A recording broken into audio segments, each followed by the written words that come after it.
প্রথমেই সবাইকে জোহার, নমস্কার। অবশেষে বহু প্রতীক্ষার অবসান। অবশেষে বাংলার মানুষের বহু প্রতীক্ষার অবসান। গতকাল ভোটের রেজাল্ট প্রকাশিত হয়, আর যে রেজাল্ট বা ফলাফলের জন্য অপেক্ষায় ছিল সমগ্র বঙ্গবাসী। 2026-এর এই বিধানসভা নির্বাচনে কার দখলে থাকতে চলেছে বাংলা? বাংলার সিংহাসন, বাংলার গদি এবার কার দখলে? গতকাল ভোটের রেজাল্ট প্রকাশিত হওয়ার পরে দেখা যায় 293টি বিধানসভা যে সিটগুলিতে নির্বাচন হয়, কারণ ফালতায় আরো পরে নির্বাচন রয়েছে, তাই বর্তমানে 293টি বিধানসভা সিটে গণনা হয় এবং এই 293টি বিধানসভা সিটের মধ্যে 200রও বেশি সিটে বিজেপি জয়লাভ করে। 200রও বেশি, যেটা হয়তো অনেকে আশা করতে পারেনি। এক বিপুল ভোট পেয়ে বিজেপি অর্থাৎ ভারতীয় জনতা পার্টি জয়লাভ করে। এর থেকে একটা বিষয় তো পরিষ্কার যে 2026-এ এবার বিজেপি বাংলায় তাদের যে সরকার, সেই সরকার গড়তে চলেছে। বিজেপি এবার বাংলায় সরকার গড়তে চলেছে। তো আজকের এই ভিডিওতে আমরা মূলত আমাদের পুরুলিয়া জেলার বিধানসভা ভিত্তিক যে ফলাফল, সেই ফলাফল নিয়ে আলোচনা করতে চলেছি। পুরুলিয়া জেলার যে 9টি বিধানসভা কেন্দ্র রয়েছে, সেই 9 বিধানসভা কেন্দ্রে কারা কারা জয়ী হয়েছে, প্রধান প্রধান কোন কোন রাজনৈতিক দলগুলি কত পরিমাণে ভোট পেয়েছে, তা বিস্তারিতভাবে আজকের এই ভিডিওতে আলোচনা করা হবে। তো প্রথমে বলে রাখি, পুরুলিয়া জেলার যে মোট 9টি বিধানসভা কেন্দ্র রয়েছে, সেই 9টি বিধানসভা কেন্দ্রেই কিন্তু এবার বিজেপি অর্থাৎ ভারতীয় জনতা পার্টি কিন্তু বিপুল ভোটের মার্জিনে জয়লাভ করেছে। এক ব্যাপক হারে তারা কিন্তু এবার ভোট পেয়েছে। পুরুলিয়ার 9 বিধানসভাতে কিন্তু এবার বিজেপি জয়লাভ করেছে, যেখানে 2021-এর নির্বাচনে দেখা যায় পুরুলিয়া জেলার 6টি বিধানসভা কেন্দ্র ছিল বিজেপির দখলে এবং বাকি 3টি ছিল তৃণমূল কংগ্রেসের দখলে। তবে এইবার এই 2026-এর বিধানসভা নির্বাচনে পুরুলিয়া জেলাতে কিন্তু একটিও সিট কিন্তু তৃণমূল কংগ্রেস আর জয়লাভ করতে পারেনি। 9টি সিটে কিন্তু এবার বিজেপি ব্যাপক হারে ভোট পেয়ে তারা জয়লাভ করেছে। তো চলো প্রথমে চলে আসি বান্দোয়ান বিধানসভা কেন্দ্রকে নিয়ে। এই বান্দোয়ান বিধানসভা কেন্দ্রে যিনি জয়ী হয়েছেন বিজেপি প্রার্থী লবসেন বাস্কে, যার প্রাপ্ত ভোটের সংখ্যা 1,34,080টি। উনি প্রায় 29,000-এরও বেশি ভোট পেয়ে উনি জয়ী হয়েছেন ওনার মুখ্য প্রতিদ্বন্দ্বী রাজীব লোচন সোরেনের থেকে। এই বিধানসভা কেন্দ্রে তৃতীয় নম্বরে রয়েছেন সিপিএম প্রার্থী রতু সিং, যার প্রাপ্ত ভোটের সংখ্যা হলো 15,474টি। এক কথায় বলা যেতে পারে সিপিএম কিন্তু এই বিধানসভা কেন্দ্রে একটা ভালো ফলাফল করেছে। 4 নম্বরে রয়েছে কংগ্রেসের প্রার্থী এখানে ছিলেন সিটেন মান্ডি, যার প্রাপ্ত ভোটের সংখ্যা হলো 2,833টি। এরপর চলে আসি বলরামপুর বিধানসভা কেন্দ্র। আর এই বলরামপুর বিধানসভা কেন্দ্রে বিজেপি এবং তৃণমূল কংগ্রেসের মধ্যে একটা হাড্ডাহাড্ডি লড়াই হয়। এখানে বিজেপি প্রার্থী জলধর মাহাতোর প্রাপ্ত ভোটের সংখ্যা 1,18,421টি। উনি ওনার মুখ্য প্রতিদ্বন্দ্বী শান্তিরাম মাহাতো থেকে প্রায় 35,000-এরও বেশি ভোটে, প্রায় 35,000-এরও বেশি ভোটে কিন্তু জলধর মাহাতো এই বিধানসভা কেন্দ্র থেকে জয়ী হয়েছেন। এবং তৃতীয় নম্বরে রয়েছে সিপিএম প্রার্থী নমিতা মাহাতো, যার প্রাপ্ত ভোটের সংখ্যা 6,575টি। আর চতুর্থ নম্বরে রয়েছে সুকান্ত মাহাতো, কংগ্রেস প্রার্থী, যার প্রাপ্ত ভোটের সংখ্যা 2,830টি। এছাড়াও আরো অন্যান্য রাজনৈতিক দল এবং নির্দল প্রার্থীরাও কিন্তু রয়েছে। এরপরে চলে আসি বাগমুন্ডি বিধানসভা কেন্দ্রে এবার জয়ী হয়েছে বিজেপি প্রার্থী রুহিদাস মাহাতো, যার প্রাপ্ত ভোটের সংখ্যা হলো 1,12,663টি। এবং দ্বিতীয় নম্বরে রয়েছে সুশান্ত মাহাতো, যিনি তৃণমূল কংগ্রেসের প্রার্থী, যার প্রাপ্ত ভোটের সংখ্যা হলো 71,846টি। এবং তৃতীয় নম্বরে রয়েছে নেপাল মাহাতো, যার প্রাপ্ত ভোটের সংখ্যা হলো 31,686টি। এবং চতুর্থ নম্বরে রয়েছে ফরওয়ার্ড ব্লকের প্রার্থী পরিমল কুমার, যার প্রাপ্ত ভোটের সংখ্যা 4,782টি। বলে রাখি যে বাগমুন্ডি বিধানসভা কেন্দ্রের প্রার্থী রুহিদাস মাহাতো, বিজেপি প্রার্থী রুহিদাস মাহাতো, উনি কিন্তু 40,000-এরও বেশি ভোটের মার্জিনে এই বাগমুন্ডি বিধানসভা কেন্দ্র থেকে উনি জয়লাভ করেছেন। এরপরে চলে আসি জয়পুর বিধানসভা কেন্দ্র, মানে পুরুলিয়া জেলার 9 বিধানসভা কেন্দ্রের মধ্যে সবচেয়ে আলোচিত এবং সবচেয়ে চর্চিত বিধানসভা কেন্দ্র জয়পুর বিধানসভা কেন্দ্র। আর এই জয়পুর বিধানসভা কেন্দ্রে কিন্তু জয়ী হয়েছে বিজেপি প্রার্থী বিশ্বজিৎ মাহাতো, যার প্রাপ্ত ভোটের সংখ্যা 1,04,668টি।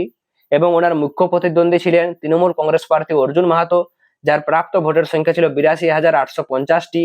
এবং তৃতীয় নম্বরে রয়েছে কংগ্রেস প্রার্থী ফণীভূষণ কুমার, যার প্রাপ্ত ভোটের সংখ্যা ২৩,২৬৩। চতুর্থ নম্বরে রয়েছেন নির্দল প্রার্থী দিব্যজ্যোতি সিংদেও, ওনার প্রাপ্ত ভোটের সংখ্যা ৯,১৫২টি। দিব্যজ্যোতি সিংদেব অর্থাৎ যিনি ঝাড়খণ্ড লোকতান্ত্রিক ক্রান্তিকারী মোর্চার যিনি প্রার্থী ছিলেন। তো এই জয়পুর বিধানসভা কেন্দ্রে বিশ্বজিৎ মাহাতো প্রায় ২২,০০০-এরও বেশি ভোটের ব্যবধানে কিন্তু উনি জয়লাভ করেছেন। এরপর চলে আসি পুরুলিয়া বিধানসভা কেন্দ্র। পুরুলিয়া বিধানসভা কেন্দ্রে জয়ী হয়েছেন বিজেপি প্রার্থী সুদীপ মুখার্জি, যার প্রাপ্ত ভোটের সংখ্যা হলো ১,২৮,৪৫৪টি। উনি ওনার মুখ্য প্রতিদ্বন্দ্বী সুজয় ব্যানার্জি থেকে প্রায় ৪৯,০০০, মানে প্রায় ৫০,০০০-এর কাছাকাছি, প্রায় ৫০,০০০-এর কাছাকাছি ভোটের ব্যবধানে কিন্তু এখানকার বিজেপি প্রার্থী সুদীপ মুখার্জি কিন্তু জয়লাভ করেছেন। ভাবা যায় প্রায় ৫০,০০০-এর মতো ভোটের ব্যবধানে, এটা একটা ঐতিহাসিক রেকর্ড। পুরুলিয়া জেলার বুকে এটা একটা ঐতিহাসিক রেকর্ড, যেখানে ২০২১-এর বিধানসভা নির্বাচনে সবচেয়ে বেশি ভোটের ব্যবধানে জয়লাভ করেছিলেন রাজীব লোচন সরেন বান্দোয়ান বিধানসভা কেন্দ্র থেকে প্রায় সম্ভবত ১৭,০০০। সেখানে ২০২৬-এর বিধানসভা নির্বাচনে পুরুলিয়ার বিজেপি প্রার্থী সুদীপ মুখার্জি প্রায় ৫০,০০০-এর কাছাকাছি ভোটের ব্যবধানে কিন্তু জয়লাভ করেছে। এটা একটা ঐতিহাসিক রেকর্ড। এবং ওনার মুখ্য প্রতিদ্বন্দ্বী সুজয় ব্যানার্জি, যার প্রাপ্ত ভোটের সংখ্যা ৭৯,২০১টি। এবং তৃতীয় নম্বরে রয়েছেন সিপিএম প্রার্থী সায়ন্তন ঘোষ, যার প্রাপ্ত ভোটের সংখ্যা ১০,৬৭৫টি। এবং চতুর্থ নম্বরে রয়েছে দিব্যজ্যোতি প্রসাদ সিংদেও, যার প্রাপ্ত ভোটের সংখ্যা ৪,৩৬৭টি। এই হলো পুরুলিয়া বিধানসভা কেন্দ্র। এছাড়াও আরো অন্যান্য রাজনৈতিক দল এবং নির্দল প্রার্থীরা রয়েছেন। তারপরে চলে আসি পুরুলিয়া জেলার আরো একটি চর্চিত সিট মানবাজার। আর এই মানবাজার বিধানসভা কেন্দ্রে জয়ী হয়েছেন বিজেপি প্রার্থী ময়না মুর্মু, যার প্রাপ্ত ভোটের সংখ্যা ১,১৯,০০০। উনি ওনার মুখ্য প্রতিদ্বন্দ্বী সন্ধ্যারানী টুডু থেকে প্রায় ২৬,০০০-এরও বেশি ভোটে জয়লাভ করেছেন। এই মানবাজার বিধানসভা কেন্দ্রে যিনি তৃণমূল কংগ্রেস প্রার্থী রয়েছেন সন্ধ্যারানী টুডু, ওনার প্রাপ্ত ভোটের সংখ্যা হলো ৯২,৫৬৪টি। এবং তৃতীয় নম্বরে রয়েছে শান্তি মণি মুর্মু, যার সিপিএম প্রার্থী যিনি ছিলেন, ওনার প্রাপ্ত ভোটের সংখ্যা ১২,১১২টি। এবং কংগ্রেসের এখানে প্রার্থী ছিলেন সম্বরী মাহালি, যার প্রাপ্ত ভোটের সংখ্যা ১,৯৩৫টি। এই হলো আমাদের মানবাজার বিধানসভা কেন্দ্র। এরপরে রয়েছে কাশীপুর বিধানসভা কেন্দ্র। আর কাশীপুর বিধানসভা কেন্দ্রে জয়ী হয়েছেন বিজেপি প্রার্থী কমলাকান্ত হাসদা কিন্তু এই কাশীপুর বিধানসভা কেন্দ্র থেকে জয়ী হয়েছেন। ওনার প্রাপ্ত ভোটের সংখ্যা ১,০৬,৫৭১টি। এবং ওনার মুখ্য প্রতিদ্বন্দ্বী ছিলেন তৃণমূল কংগ্রেসের প্রার্থী সোমেন বেলতরিয়া, যার প্রাপ্ত ভোটের সংখ্যা ৮৫,২৯৫টি। এখানে বলে রাখি, কাশীপুর বিধানসভা কেন্দ্রের বিজেপি প্রার্থী সোমেন বেলতরিয়া থেকে ২১,০০০-এরও বেশি ভোটের ব্যবধানে উনি জয়লাভ করেছেন। এবং তৃতীয় নম্বরে রয়েছেন সুলেখা বাউরি, যিনি সিপিএম প্রার্থী ছিলেন, যার প্রাপ্ত ভোটের সংখ্যা ১০,৮১৮টি। এবং তারপরে রয়েছে সুভাষচন্দ্র মাহাতো কংগ্রেস থেকে, যার প্রাপ্ত ভোটের সংখ্যা ২,৩০৪টি। তারপরে চলে আসি পাড়া বিধানসভা কেন্দ্র। আর এই পাড়া বিধানসভা কেন্দ্রে বিজেপির প্রার্থী ছিলেন নদিয়া চাঁদ বাউরি, যার প্রাপ্ত ভোটের সংখ্যা ১,১৩,৮৮৮। এবং তার মুখ্য প্রতিদ্বন্দ্বী ছিল মানিক চাঁদ বাউরি তৃণমূল কংগ্রেস থেকে, যার প্রাপ্ত ভোটের সংখ্যা হলো ৭৯,৭৬৭টি। এবং এখানকার যিনি সিপিএম প্রার্থী রয়েছেন অলোক কুমার বাউরি, ওনার প্রাপ্ত ভোটের সংখ্যা হলো ১০,৮১৯টি। এবং চতুর্থ নম্বরে রয়েছে কংগ্রেস প্রার্থী ফাল্গুনী বাউরি, যার প্রাপ্ত ভোটের সংখ্যা ২,৮৮৭টি। এখানে বলে রাখি, এই পাড়া বিধানসভা কেন্দ্রে নদিয়া চাঁদ বাউরি ৩৩,০০০-এরও বেশি ভোটের ব্যবধানে কিন্তু জয়লাভ করেছে। তারপরে চলে আসি রঘুনাথপুর বিধানসভা কেন্দ্র। রঘুনাথপুর বিধানসভা কেন্দ্র থেকে জয়ী হয়েছেন মামুনি বাউরি, যার প্রাপ্ত ভোটের সংখ্যা ১,২৭,৬২৮টি। এবং ওনার মুখ্য প্রতিদ্বন্দ্বী ছিলেন তৃণমূল কংগ্রেস প্রার্থী হাজারি বাউরি, যার প্রাপ্ত ভোটের সংখ্যা ছিল ৮৩,৫৬৯টি। এবং সিপিএম প্রার্থী ছিলেন গণেশ বাউরি, যার প্রাপ্ত ভোটের সংখ্যা ছিল ১০,৬৮৫টি। এবং তারপরেই ছিল নির্দল প্রার্থী অনিল বাউরি, যার প্রাপ্ত ভোটের সংখ্যা ২,৫১৮টি। কংগ্রেস প্রার্থী সন্ধ্যা বাউরি এই বিধানসভা কেন্দ্রে ৩,০৬৫টি ভোট উনি পেয়েছেন। তবে এখানে মামুনি বাউরি প্রায় ৪৪,০০০-এরও বেশি ভোটের ব্যবধানে জয়লাভ করেছে। তো এই ছিল পুরুলিয়া জেলার ৯টি বিধানসভা কেন্দ্রে যে সমস্ত বড় বড় রাজনৈতিক দলগুলি রয়েছে সেই রাজনৈতিক দলগুলির ফলাফল। তো আমরা যদি এই ৯ বিধানসভার ফলাফলের দিকে যদি আমরা তাকিয়ে দেখি, তাহলে আশা করছি আমাদের সকলের সামনে একটা বিষয় পরিষ্কার, পুরুলিয়ার 9টি বিধানসভা কেন্দ্রে কিন্তু এবার যে হাড্ডাহাড্ডি লড়াই, সেই হাড্ডাহাড্ডি লড়াই হয়েছে কিন্তু তৃণমূল এবং বিজেপির মধ্যে। যদিও বিজেপি অনেকটাই এগিয়ে রয়েছে, তবে মূলত বিজেপি আর তৃণমূলের মধ্যেই লড়াই হয়। যেখানে হয়তো অনেকেই আশা করেছিল যে বাঘমুন্ডি এবং জয়পুর বিধানসভা কেন্দ্র, যেহেতু এটা কংগ্রেসদের একটা শক্ত ঘাঁটি, এই দুই বিধানসভা কেন্দ্রে এবার কংগ্রেস বড় দাগ কাটতে পারে বা কংগ্রেসের সাথেও তৃণমূল এবং বিজেপির হাড্ডাহাড্ডি লড়াই হয়। কিন্তু ভোটের রেজাল্টে পুরোপুরি বিষয়টি সকলের সামনে পরিষ্কার হয়ে যায়। জয়পুরের কংগ্রেস প্রার্থী ফণীভূষণ কুমার, উনিও কিন্তু সেরকম কোনো প্রকার দাগ কাটতে পারেনি। এবং অপরদিকে দেখা যায় বাঘমুন্ডি বিধানসভা কেন্দ্রের যিনি কংগ্রেস প্রার্থী রয়েছেন নেপাল চন্দ্র মাহাতো, উনিও কিন্তু সেভাবে প্রভাব ফেলাতে পারেনি ভোট বাক্সে কিন্তু প্রভাব ফেলাতে পারেনি। তবে সামগ্রিকভাবে লক্ষ্য করা যায় তো একটা বিষয় বলা যেতে পারে যে বিজেপির পর তৃণমূল এবং তৃণমূলের পর সিপিএম, কারণ সিপিএম প্রায় সকল বিধানসভাগুলিতেই তাদের প্রাপ্ত ভোটের সংখ্যা প্রায় 10,000-এর কাছাকাছি এবং কোনো কোনো জায়গাতে তারা 10,000-এরও বেশি ভোট তারা পেয়েছে। অর্থাৎ কংগ্রেসের চেয়েও পুরুলিয়া জেলার রাজনীতিতে সিপিএম এর ঘাঁটি কিন্তু ক্রমশ মজবুত বা শক্তিশালী বা মজবুত সংগঠন কিন্তু সিপিএম এর রয়েছে। বিশেষ করে আবার JLKM অর্থাৎ ঝাড়খণ্ড লোকতান্ত্রিক ক্রান্তিকারী মোর্চা, এই দলের যারা প্রার্থী হয়েছিলেন বাঘমুন্ডি এবং জয়পুর বিধানসভা কেন্দ্র থেকে, তাদেরও যদি আমরা ভোটের ফলাফল দেখি, যেমন দিব্যজ্যোতি সিং দেব, হয়তো অনেকেই মনে করেছিল যে জয়পুর বিধানসভা কেন্দ্রে এবার কাইচি ছাপ অর্থাৎ কাইচি ছাপের প্রার্থী দিব্যজ্যোতি সিংদেবের কারণে এবার জয়পুর বিধানসভা কেন্দ্রে চতুর্মুখী লড়াই হতে চলেছে, তা কিন্তু হয়নি।